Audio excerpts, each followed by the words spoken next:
and a declaration of independence against justice, and a declaration of independence by the criminals on July 4th against the American people. That's what this is all about. 800-259-9231, 800-259-9231. And we'll get you up and on the air. What do you think the next shoe to drop will be? But let's go out to break with Crooked Hillary. This is the FBI director, recommends no charges. Here it is. Although there is evidence of potential violations of the statutes regarding the handling of classified information, our judgment is that no reasonable prosecutor would bring such a case. Prosecutors necessarily weigh a number of factors before deciding whether to bring charges. There are obvious considerations like the strength of the evidence, especially regarding intent.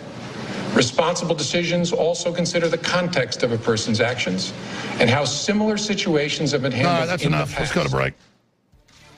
In similar situations, they've indicted people. And what you have done here, a little bit of a Freudian slip there, is they set a precedent now where prosecutors are going to say, oh, you got thousands of documents foreign governments are accessing, every one of them's a felony. That's okay.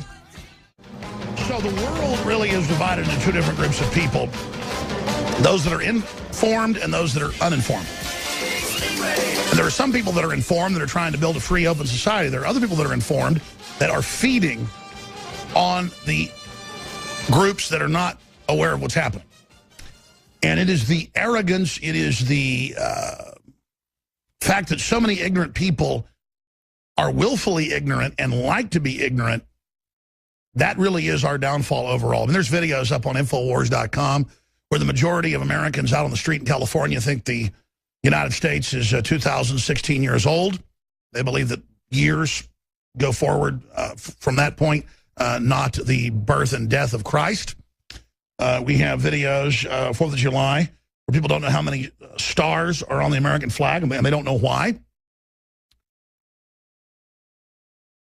And they don't know why they celebrate it. And understand something. We don't put these videos out with our correspondent, Mark Dice, at Infowars.com, because we want to feel elitist about this. Drudge doesn't link to them because of that. It's not, oh, look at these morons, let's laugh at them like jaywalking and celebrating the ignorance. I don't even think Jay Leno was celebrating the ignorance. He was pointing out how scary, in fact, he said that before, it was they were so stupid. And that's who Hillary is pitching things to, saying, don't be racist, vote for me. You have any idea how racist Hillary Clinton is against the human race? She's a psychopath. That means you're the opposite of a philanthropist. A philanthropist, in its base term, means a fan of humanity. The globalists are not fans of humanity. And Hillary is not a fan. But she virtue signals all day long and tells you she's a fan. But look at her charitable records. They're almost zero. Joe Biden's, Obama. Look at the studies from Europe, Canada, the U.S., Australia. Leftists are the most stingy, hateful people you will ever find. Because they're criminal minds. They're mentally ill. They want to be in charge. And they want you to think that they're virtuous like you are, and that they're so virtuous you should be guilty and then humbly follow their orders. They're bullies. I was talking to a doctor of psychology yesterday who got out of it because it's so corrupt. And he was already successful in other businesses.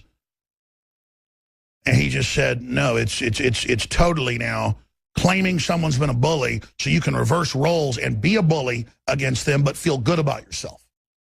And that's what they do. And that's why Trump being aggressive and confident in these criminals' faces is the only way to go, because we need confidence in this country and this world to stand up against the thugs. And if you don't know that in Europe and the United States and other areas, the left are a bunch of thugs. Absolutely, there's right-wing thugs and right-wing corruption, because the same globalists are manipulating both political systems towards the same authoritarian end. It's just with the left, they're able to go so incredibly far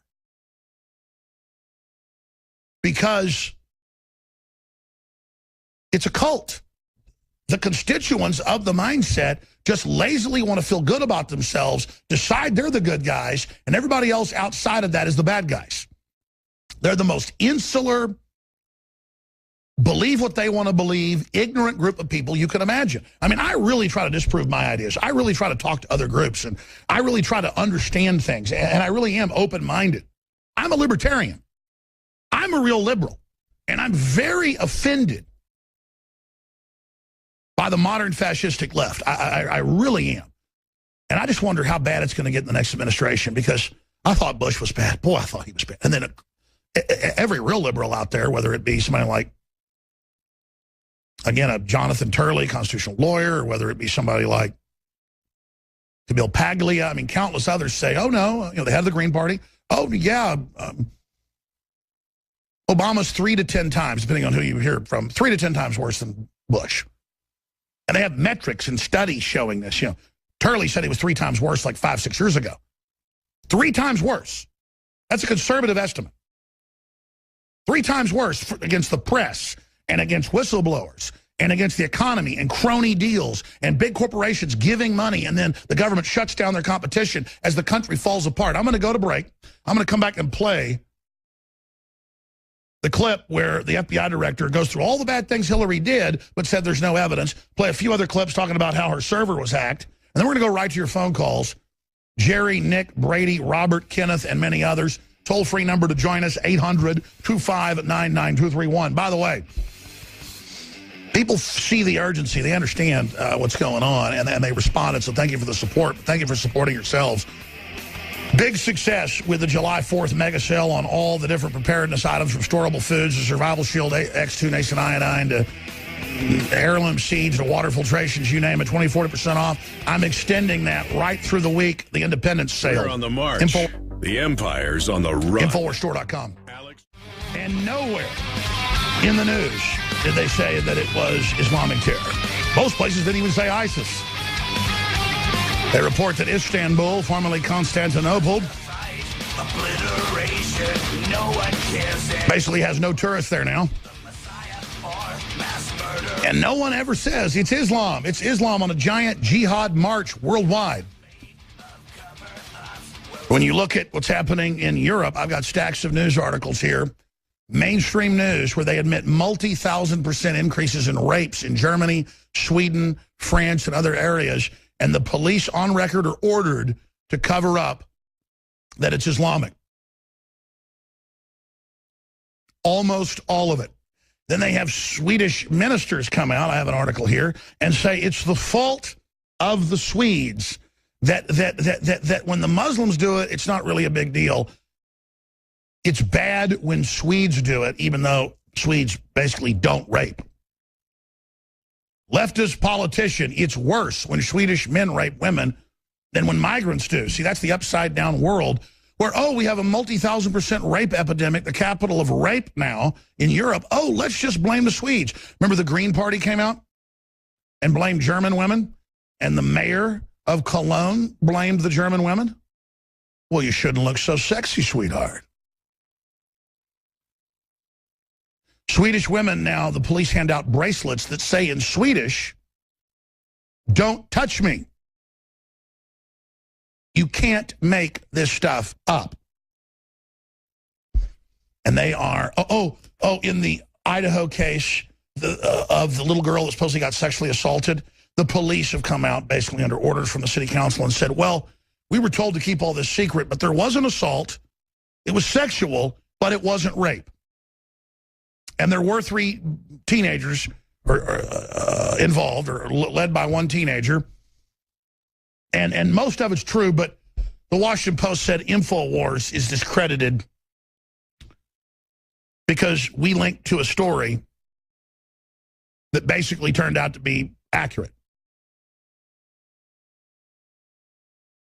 Idaho refugee rape. Obama justice official threatens Americans who criticize migrant programs. Yeah, they're now saying it's hate speech to say that a lot of these folks are rapists. That's the culture. Unintended woman is fair game. And if a woman can be raped, then they get charged with the rape, not the man. This is the upside-down sicko world.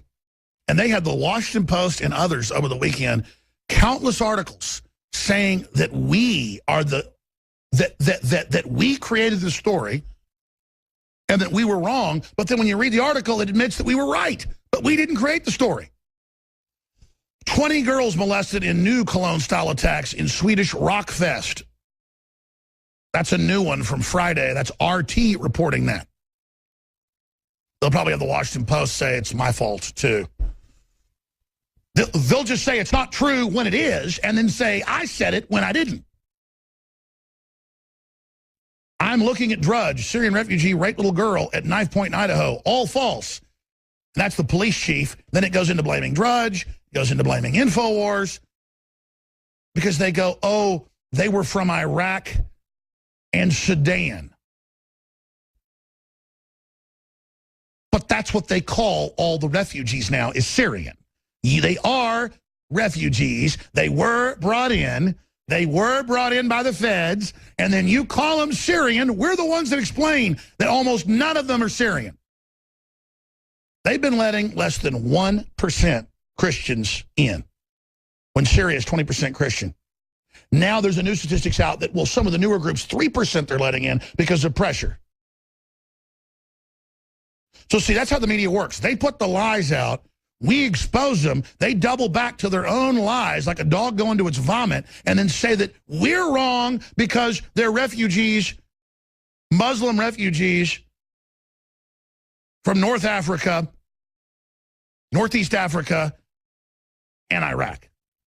That's it. That's why they got jihadis of every color and shape and white, black, Asian, Arab pouring into Syria because it was a partially industrialized nation with a lot of farms, a lot of production, a lot of good people, because there's obviously a lot of Christians there. It's mainly a crypto nation, crypto-Christian. You know, they claim it's 20-something%, but it's more like 50% was really Christian. They've been secretly operating as Christians while the country's been more prosperous. Everyone's not running around killing each other for fun because they want to steal their property.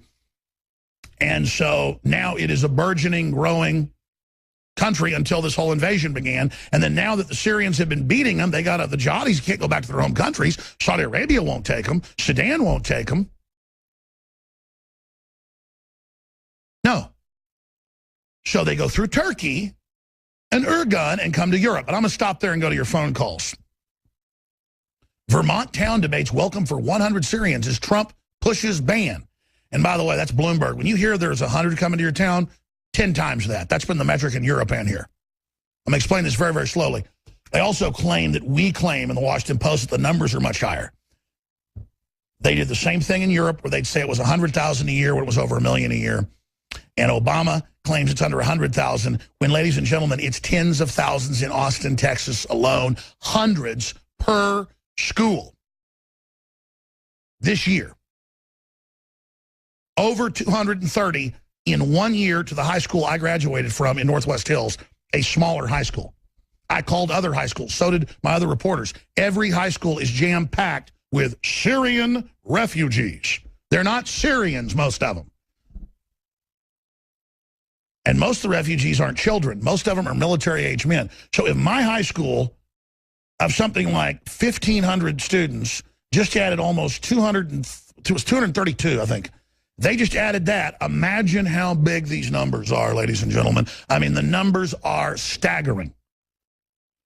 And our government, I didn't mean to digress into this, has got our borders wide open. We have seen terror attacks in Africa, in the Middle East, in Asia, in Central Asia, killing close to 1,000 people since last Friday. And you don't hear anything except, oh, we're going to take more of your rights away and have more airport security and track Americans. How about you just don't bring more of these people in? They don't live with each other in peace.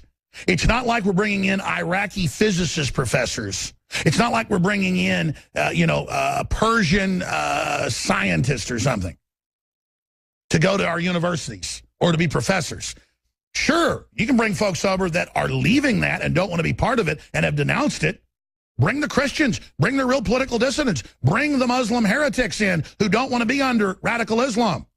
Bring reformers in. But do not bring the foaming at the mouth loons. There's a new video today on Infowars.com of two visually impaired people trying to get a cab, and they won't let them in. And if you live in London, most of the cab drivers now are Muslim. And they work in these groups. I experienced it last time I was in England, where they wouldn't take us to the airport that was 3 miles away. And I went down the cab queue of like 20 Muslims, and none of them would take me. And then a British old guy pulls up and he goes, yeah, they do that. They all work together. And you can't say anything or they call you, or you get called racist. And they were demanding 50 pounds.